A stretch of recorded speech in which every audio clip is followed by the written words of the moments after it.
Hello students, welcome to Hiba Max 10th standard பசங்க எல்லாருமே quarterly எக்ஸாமுக்காக prepare பண்ணிட்டு இருக்கீங்க இல்லையா? நிறைய பேர் இம்பார்ட்டன்ட் கொஷின்ஸ் கேட்டுட்டு இருக்கீங்க. ஸோ இந்த வீடியோவில் நம்ம 80+ மார்க் வாங்குறதுக்கு என்னென்ன எக்ஸசைசஸ் ரொம்ப முக்கியம்னு பார்க்க போகிறோம். அண்ட் 80 மார்க்லேருந்து சென்டம் வரைக்கும் எய்ம் பண்ணுறவங்க எல்லா கொஷின்ஸையுமே படிக்கணும். செலக்டடாக உள்ள கொஷின்ஸ் படிக்காதீங்க. ஏன்னா ஒரு 2 மார்க்கில் வந்து ஒரு 98 வந்தால் கூட நமக்கு அது கஷ்டம்தான் இல்லைங்களா? 2 மார்க் தான், பட் அதுவுமே நமக்கு அந்த இடத்துல ரொம்ப கஷ்டமாக இருக்கும். ஸோ இப்போ இம்பார்ட்டன்ட் எக்ஸசைசஸ் கொடுத்துருக்கேன். நீங்கள் 80+ எதிர்பார்க்குறதுனால இந்த எக்ஸசைஸில் இருக்கிற எல்லா சம்ஸுமே தரோவாக தெரியணும். இப்போ இந்த எக்ஸசைஸ் மட்டும்தான் பார்க்கணுமா, அப்போ பேலன்ஸ் இருக்கிறது பார்க்க வேண்டாமா அப்படின்னு ஒரு டவுட் இருக்கும். இந்த எக்ஸசைசஸ்லாம் ஃபஸ்ட்டு முடிச்சிடணும், அதுக்கப்புறம் பேலன்ஸ் இருக்க எக்ஸசைஸ். ஃபார் எக்ஸாம்பிள் சாப்டர் 1 பாருங்கள். எக்ஸசைஸ் 1.1, 1.4, 1.5 இந்த 3 எக்ஸசைஸ் தான் கொடுத்துருக்கேன். அப்போ பேலன்ஸ் இருக்க 2 படிக்க வேண்டாமா அப்படின்னா கண்டிப்பாக படிக்கணும். ஆனால் ஃபஸ்ட்டு இந்த 3 எக்ஸசைஸை நீங்கள் தரோவ் பண்ணிடணும். இந்த 3 எக்ஸசைஸை தரோவ் பண்ணிவிட்டு அதுக்கப்புறம் 1.2, 1.3 படிச்சுக்கலாம். 1.1ல் 6th question 7th கொஷின்லேருந்து example 3rd கொஷினை அதே மாதிரி 1.4ல் வந்து f of x is equal to வர கொஷின்ஸ் அண்ட் 1.5ல் வந்து f of g of h. இந்த கொஷின்ஸ் எல்லாமே நான் சொல்லும் போதே உங்களால் ரீகால் பண்ண முடியும்னு நினைக்கிறேன். இந்த டைப் கொஷின்ஸ் எல்லாம் ரொம்ப ரொம்ப முக்கியம். கண்டிப்பாக 2 5 மார்க் வரும். அடுத்து சாப்டர் 2. சாப்டர் 2ல் எக்ஸசைஸ் 2.2, 2.5, 7, 9 ஃபஸ்ட்டு இந்த 4 எக்ஸசைஸ் ரொம்ப முக்கியம். ஃபஸ்ட்டு அதை முடிச்சிடணும். 2.2, 2.5, 2.7, 2.9 அதுக்கப்புறம் பேலன்ஸ் இருக்க கொஷின்ஸ் 2.1, 2.4, 2.6, 2.8 நான் அதை மிஸ் பண்ணியிருக்கேன். ஸோ 2.8 இதில் என்னென்னா 2.3 மாடுலர் சம்ஸ். நிறைய பேர் அது கஷ்டமாக இருக்குதுன்னு நினச்சிங்கன்னா அதை விட்டுருங்க, பிரச்சனை இல்லை. பட் பேலன்ஸ் இருக்கிற சம்ஸை கண்டிப்பாக பார்க்கணும். ஆல்வேஸ் முதல்ல ஃபார்முலாஸ், அப்புறம் ஒரு கொஷினை படித்து என்ன கொடுத்துருக்காங்க, என்ன கேட்குறாங்க, என்ன ஃபார்முலா நம்ம யூஸ் பண்ணணும் அப்படின்ட்டு நீங்கள் தெரிஞ்சுக்கணும். அடுத்து 3rd சாப்டர் வரலாம். 3rd சாப்டர்லேருந்து அதிகபட்சம் 3 5 மார்க் வரலாம் சரிங்களா? 3.1, 3.5 சிம்ப்ளிஃபை, 3.67மே சிம்ப்ளிஃபை தான். 3.8 ஸ்கொயர் ரூட் சம்ஸ் கண்டிப்பாக பார்த்துருக்கணும். 3.12 வேர்ட் ப்ராப்ளம் சம்ஸ், 3.14 வந்து ஆல்ஃபா பீட்டா சம்ஸ். ஸோ இதெல்லாம் 5 மார்க்குக்கு இம்பார்ட்டண்டான டாபிக்ஸ். இது இல்லாமல் பேலன்ஸ் இருக்க எக்ஸசைசஸில் 2 மார்க்ஸ் ரொம்ப முக்கியம். ஃபார் எக்ஸாம்பிள் இப்போ 3.2ல் வந்து எல்சிஎம் ஜிசிடி, அப்புறம் ஃபைண்ட் த எக்ஸ்க்ளூடட் வேல்யூ, அப்புறம் find the square root of, இதெல்லாம் 2 மார்க்ஸ். 2 மார்க்ஸ் எல்லாம் எனக்கு தெரிஞ்சு நீங்கள் நல்லா படிச்சிருப்பீங்க. 5 மார்க்கில் வந்து இம்பார்ட்டன்ஸ் மட்டும் படிச்சுட்டு பேலன்ஸ் இருக்கிறதெல்லாம் விட்டுட்டிங்கன்னா ரொம்ப கஷ்டம். அதனால இம்பார்ட்டன்ஸ் மட்டும் படிக்காதீங்க, பேலன்ஸ் இருக்கிறது எல்லாமே படிக்கணும். அடுத்து 4th லெசன். 4th லெசனை பொறுத்த வரைக்கும் தியரம்ஸ் 2 தான். பேசிக் ப்ரொபோர்ஷனாலிட்டி தியரம், இன்னொன்று ஆங்கிள் பைசெக்டர் தியரம். இந்த 2 தியரம் கம்பல்சரி நீங்கள் படிச்சிருக்கணும்.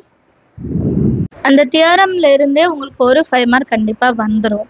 அதுக்கப்புறம் ப்ரூவ் த ஃபாலோயிங்னு நிறைய சம்ஸ் இருக்கும், அதெல்லாம் 5 மார்க். இது 2 இல்லாமல் இருக்கிறது 2 மார்க். 2 மார்க்கில் ரொம்ப ஈஸியாக இந்த ட்ரையாங்கிள் ஏபிடி பிபிடி தியரம்ஸ் வச்சுட்டு நம்ம சால்வ் பண்ணுற மாதிரி வரும் பாருங்கள். 3 சைடு கொடுத்துருவாங்க, ஒரு சைடு கண்டுபிடிக்க சொல்லுவாங்க. அந்த மாதிரி கொஷின்ஸ் வரும். சாப்டர் 5 பார்த்தீங்கன்னா 5.1, 5.3, 5.4 இதில் எக்ஸசைஸில் லாஸ்ட்டில் இருக்கிற சம்ஸ் வரும். ஃபஸ்ட்டு இருக்கிற சின்ன சின்ன சம்ஸ் எல்லாம் 2 மார்க், அதெல்லாம் வராது. 5.4ல் லாஸ்ட்டு 4 to 5 சம்ஸ் ரொம்ப முக்கியம். 5.1ல் ஏரியா சம்ஸ் எல்லாமே முக்கியம். 5.3 ஸ்லோப் கண்டுபிடிக்கிற மாதிரி வரும் சரிங்களா? ஸோ இது இல்லாமல் 6th chapter 6.1ல் 6th கொஷின்லேருந்து 10th question வரைக்கும் 5 மார்க். ஸோ நீங்கள் ஒரு 80+ எதிர்பார்க்குறீங்கன்னா இந்த வீடியோவில் நான் சொன்ன எக்ஸசைசஸ் அதோடு எக்ஸாம்பிள்ஸ், இப்போ 5.1னா அதுக்கு முன்னாடி இருக்கிற எக்ஸாம்பிள்ஸ், இது எல்லாம் தரோவாக பார்த்துட்டிங்கன்னா 80 மார்க்லேருந்து சென்டம் வரைக்கும் நீங்கள் எய்ம் பண்ணலாம், தாராளமாக எய்ம் பண்ணலாம். புக் பேக் 1 வேர்ட்ஸ் பார்த்துக்கோங்க, அதுலேருந்து 12 1 வேர்ட்ஸ் வந்துடும். புக் இன்லேருந்து 2 தான் கேட்பாங்க. குவார்ட்டர்லிக்கு ஒரு சில நேரம் எல்லாமே புக் பேக்லேயே வரலாம். ரொம்ப ஈஸியாக தான் கொடுப்பாங்க, பயப்பட வேண்டாம். நிறைய பேர் பயமாக இருக்குன்னு கமெண்ட் பண்ணிகிட்ருக்கீங்க. ரொம்ப ஈஸி 10th மேக்ஸு. நீங்கள் வந்து கொஞ்சம் டைம் எடுத்து படிச்சிங்கன்னா அது ரொம்பவே ஈஸி. எழுதி பாருங்கள். படிச்சுட்டு மட்டும் போகாதீங்க. மேக்ஸை டெஸ்ட்டாக எழுதி பார்த்து அதை செல்ஃபாக கரெக்ஷன் பண்ணி பாருங்கள். தப்பு இருந்தால் அந்த கொஷினை இன்னொரு வாட்டி எழுதி பாருங்கள். ஸோ இதெல்லாம் நார்மலாக எல்லாருமே சொல்கிறது தான். பட் அதை நம்ம எப்படி கடைப்பிடிக்கிறோம் அதுதான் விஷயம் இல்லையா? நம்ம எப்படி அதை ஹேண்டில் பண்ணுறோம். நிறைய டைம் வந்து வேணும். மற்ற சப்ஜெக்ட்டும் படிக்கணும், ஆனால் மேக்ஸும் படிக்கணும் இல்லையா? மேக்ஸ் படிக்கவே டைம் எடுக்கும். இல்லை டெஸ்ட் வேறு எழுதி பார்க்கணுன்னா நான் சொல்கிற மெத்தடை ட்ரை பண்ணுங்கள். நைட்டே என்ன நாளைக்கு காலையில் டெஸ்ட் எழுத போகிறேன்ட்டு அதை படிச்சிருங்க.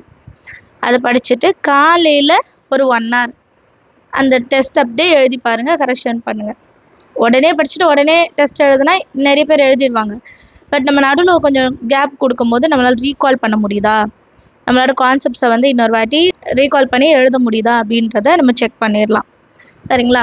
இது இல்லாமல் நான் வெறும் பாஸ் பண்ணால் மட்டும் போதும், எனக்கு வந்து ஒரு 50 மார்க்குள்ளே வந்தால் போதும் அப்படின்னு நினைக்கிறவங்க ஃபஸ்ட்டு 3 லெசன்ஸை தரவு பண்ணுங்கள்.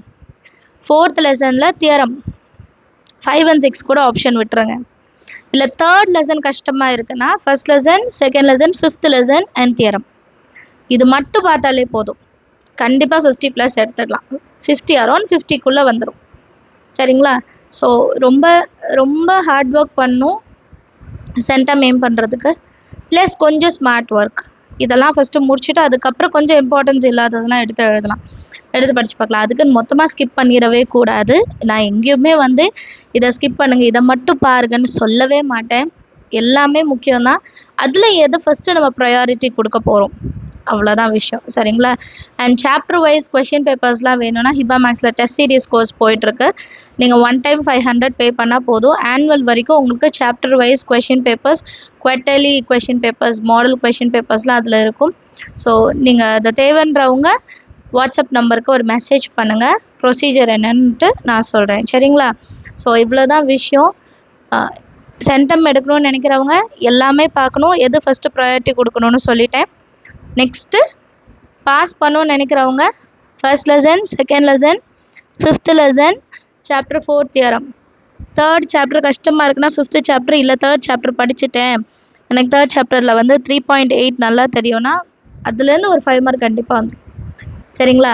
இப்போ நெக்ஸ்ட்டு பாஸ் பண்ணால் போதும், பாஸ் பண்ணவே கஷ்டப்படுறாங்கன்ட்டு இருக்கிறவங்களுக்கு 1st லெசன் கண்டிப்பாக படிக்கணும். அதுக்கப்புறம் 3rd லெசனில் 3.8 அதுலேருந்து ஒரு கொஷின். 4th சாப்டரில் தியரம் அதுலேருந்து ஒரு 5 மார்க். 5th சாப்டரில் 5.1. ஸோ 4, 5 மார்க்ஸ் இப்போ நான் சொன்னதுலேருந்து வரும். 1.1 பார்த்தாலே ஒரு 5 மார்க். இப்போ 4 5s are 20 மார்க். ப்ளஸ் நீங்கள் படிக்கிற இதே இதில் வந்து 2 மார்க்ஸ் கொஷின்ஸும் வரலாம். சரிங்களா? ப்ளஸ் கிராஃப், ஜியோமெட்ரி எல்லா சமம் பார்த்துருக்கணும். அது வந்து எல்லாருக்குமே சென்டம் எய்ம் பண்ணாலும் சரி, நீங்கள் 70 எய்ம் பண்ணாலும் சரி, பாஸ் ஆகணும்னு நினச்சாலும் சரி, கிராஃப் ஜியோமெட்ரியில் 16 மார்க்கு அது வந்து ரொம்ப முக்கியம். சரிங்களா? இப்போ கிராஃப் ஜியோமெட்ரி 16 + 4 5s are 20, அப்போ 36 மார்க், 35 மார்க் ஈஸியாக எடுத்துடலாம். சரிங்களா? இது இல்லாமல் 2 மார்க்ஸ்லாம் நீங்கள் எப்படி எழுதிடுவீங்க, 1 மார்க் வந்து எழுதிடுவீங்க. ஸோ பாஸ் பண்ண முடியலை அப்படின்றது ரொம்ப ரேர் கண்டிஷனில் தான் அது. ஈஸியாக 10th மேக்ஸ் வந்து பாஸ் பண்ணிடலாம் குவார்ட்டர்லிக்கு. ஏன்னா இன்னும் 7, 8 லெசன்லாம் இல்லை நமக்கு. 6th லெசனும் கம்மி போர்ஷன்ஸ் தான். அதனால் குவார்ட்டர்லி எக்ஸாம் வந்து ரொம்ப ஈஸியாகவே நீங்கள் அட்டென்ட் பண்ணலாம். All the very best. Prepare பண்ணுங்கள், நிறைய வாட்டி எழுதி பாருங்கள். எக்ஸாமுக்கு முன்னாடி 4 நாள் லீவ் இருக்குது, அப்போ பார்த்துக்கலான்னு விட்டுறாதீங்க. இப்போத்துலேருந்தே நீங்கள் வந்து படிக்க ஆரம்பித்தா மட்டும்தான் அந்த டைமில் ரிவைஸ் பண்ணி டெஸ்ட் எழுத கரெக்டாக இருக்கும். இல்லைன்னா அப்போ தான் நம்ம படிக்கிற மாதிரியே இருக்கும். அது நமக்கு வேண்டாம். நம்ம ஆல்ரெடி படிச்சிருக்கணும். அந்த 4 நாள் ரிவைஸ் தான் பண்ணும். அந்த 4 நாள் என்னென்ன எப்படி படிக்கணும் அப்படின்றதுக்கு இன்னொரு வீடியோ நான் அன்றைக்கி அப்லோட் பண்ணுறேன். லாஸ்ட் டைம் டைம் டேபிள் மாதிரி போட்டு கொடுத்துருப்பேன், இவ்வளோ டைம்லேருந்து இவ்வளோ டைமுக்குள்ளே இதை முடிக்கணும்னு. ஸோ அந்த மாதிரியே நான் ஸ்கெடியூல் பண்ணி உங்களுக்கு தரேன். கண்டிப்பாக யூஸ்ஃபுல்லாக இருக்கும். இந்த வீடியோவில் நான் சொன்ன விஷயங்கள்லாம் உங்களுக்கு யூஸ்ஃபுல்லாக இருந்ததுன்னா மறக்காமல் லைக் பண்ணுங்கள். நம்ம சேனல் இது வரைக்கும் சப்ஸ்கிரைப் பண்ணலாம், மறக்காமல் சப்ஸ்கிரைப் பண்ணிட்டு கூட பெல் ஐக்கான் செலக்ட் பண்ணிவிடுங்க. உங்கள் ஃப்ரெண்ட்ஸ் சர்க்கிளையும் ஷேர் பண்ணிவிடுங்க. தேங்க்யூ ஸோ மச் ஃபார் வாட்சிங்.